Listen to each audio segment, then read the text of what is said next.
Perkenalkan, namaku Idelia dengan NIM 183231048. Halo, perkenalkan, namaku Afa Kirania dengan NIM 183231069. Halo, perkenalkan, namaku Ahmad Fala Al-Akbar dengan NIM 183231022. Halo, perkenalkan, nama saya Muhammad Alfian Fiansyah dengan NIM 183231034. Di sini kita akan membahas tentang respon imun spesifik dengan respon imun non-spesifik. Kira-kira apa yang membedakan keduanya? Mari kita simak video berikut ini.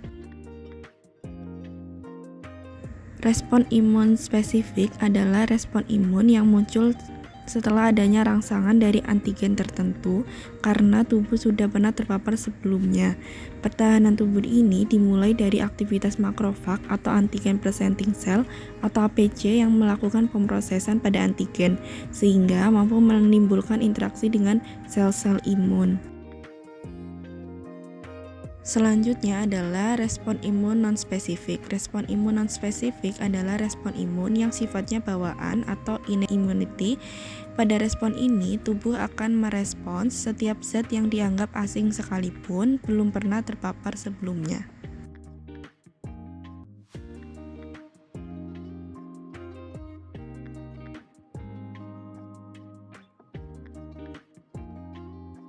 Nah, di sini saya akan menjelaskan komponen seluler dan komponen humoral pada sistem imun. Komponen seluler respon imun non-spesifik dan respon imun spesifik. Respon imun non-spesifik sendiri terdiri dari beberapa macam. Salah satunya adalah makrofag, sel besar yang berfungsi untuk memfagositosis patogen dan sel-sel mati. Mereka juga memproduksi sitokin yang mengatur respon imun. Kemudian terdapat neutrofil, jenis sel darah putih yang cepat merespon infeksi dan berperan dalam fagositosis. Mereka adalah garis pertahanan pertama terhadap infeksi bakteri. Kemudian sel natural killer atau sel NK, sel yang dapat mengenali dan membunuh sel-sel terinfeksi virus atau sel kanker tanpa memerlukan pengenalan antigen secara spesifik. Kemudian sel dendritik berfungsi sebagai penghubung antara respon imun non-spesifik dan spesifik dan dengan menangkap antigen dan menyajikannya kepada limfosit T. Kemudian respon imun spesifik itu terdiri atas limfosit T. Limfosit T sendiri terbagi menjadi sel limfosit T sitotoksik atau limfosit T CD8+ yang berfungsi menghancurkan sel yang terinfeksi virus atau sel kanker. Kemudian limfosit T helper atau CD4+ membantu mengatur respon imun dengan merangsang sel B dan sel T lainnya. Kemudian sel memori setelah infeksi mengakibatkan limfosit T dan B menjadi sel memori yang memungkinkan respon terjadi lebih cepat jika terpapar kembali oleh patogen yang sama.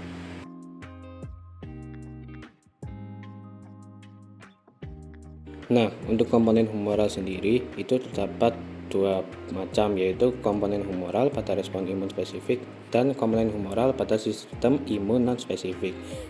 Untuk komponen humoral pada respon imun spesifik terdiri dari limfosit B atau sel B yang akan menghasilkan antibodi. Antibodi dapat ditemukan di serum darah yang berasal dari sel B yang mengalami proliferasi dan berdiferensiasi menjadi sel plasma. Kemudian komponen humoral pada imun non-spesifik itu terdiri dari tiga macam, yaitu komplement, interferon, dan juga C-reaktif protein.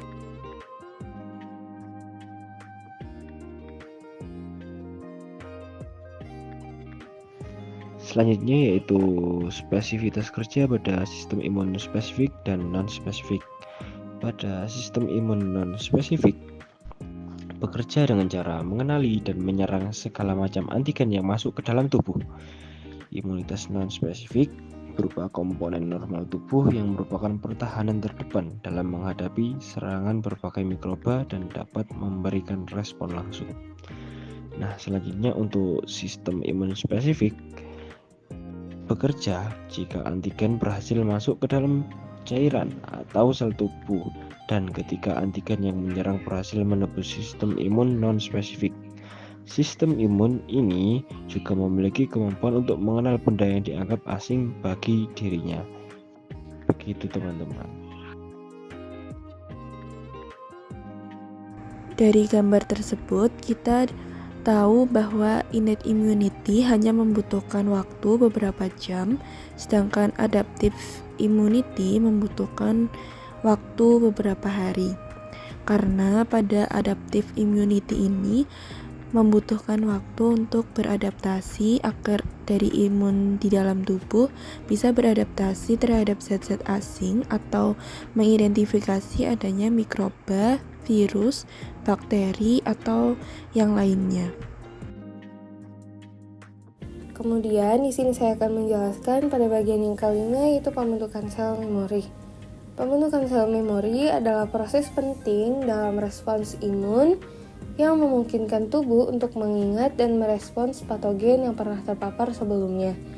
Proses ini berbeda antara respons imun non-spesifik dan spesifik.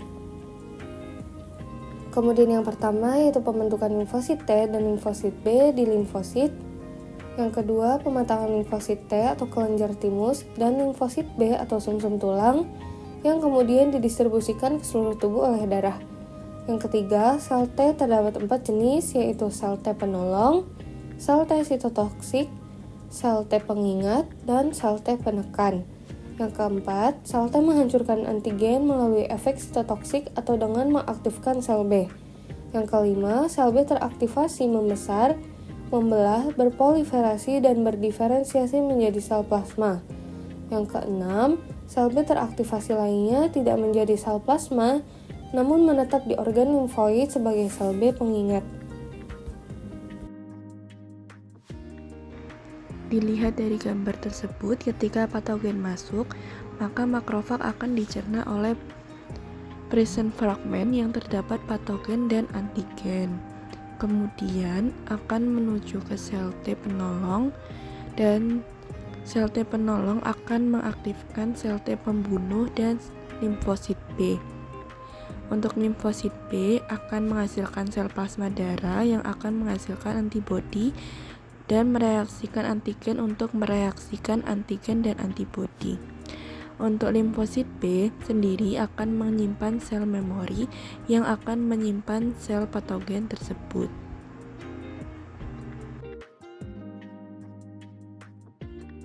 Selanjutnya adalah ada tidaknya perbaikan respons.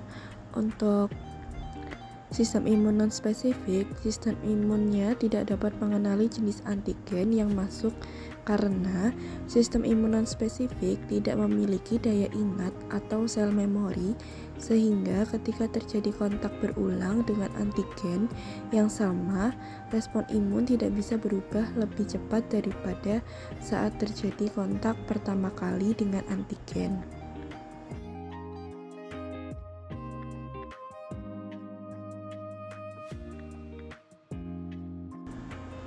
Yang terakhir adalah dari ada tidaknya perbaikan respon pada sistem imun spesifik. Untuk sistem imun spesifik dapat mengenali jenis antigen yang masuk karena sistem imun spesifik memiliki sel memori. Saat terjadi kontak pertama atau respon imun primer dengan antigen respon imun lambat, tetapi ketika terjadi kontak berulang dengan antigen yang sama, respon imun sekunder lebih cepat dibandingkan dengan respon imun primer. Selanjutnya yaitu kesimpulan dari imun spesifik dan imun non-spesifik, yaitu di dalam tubuh respon imun dibagi menjadi dua, yaitu respon imun spesifik dan non-spesifik. Untuk respon imun non-spesifik merupakan garis pertahanan pertama tubuh yang bekerja secara umum terhadap semua jenis patogen.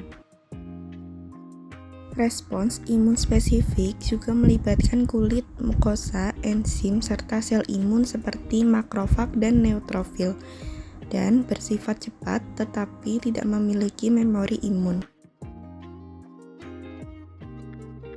Berbeda dengan respon imun spesifik, kalau respon imun spesifik itu merupakan respon yang lebih terarah terhadap patogen tertentu.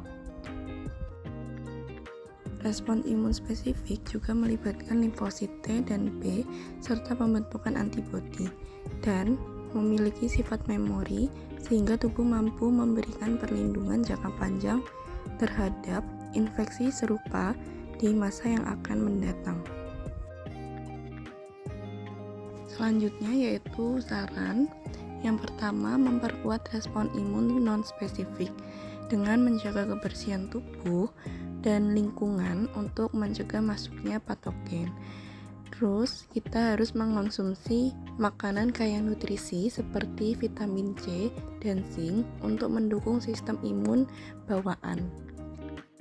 Kemudian selanjutnya yang kedua, meningkatkan respon imun spesifik dengan cara melakukan vaksinasi sesuai jadwal untuk membangun kekebalan spesifik terhadap penyakit tertentu dan juga menghindari stres berlebihan dan pola hidup tidak sehat karena dapat menurunkan efektivitas respon imun adaptif. Selanjutnya yaitu melakukan pola hidup sehat secara umum dengan cara olahraga teratur, tidur cukup, dan hindari kebiasaan buruk seperti merokok dan konsumsi alkohol berlebihan untuk menjaga fungsi sistem imun secara keseluruhan. Nah, dengan menjaga keseimbangan antara kedua jenis respon imun ini, tubuh akan lebih efektif dalam melawan berbagai infeksi dan mempertahankan kesehatan.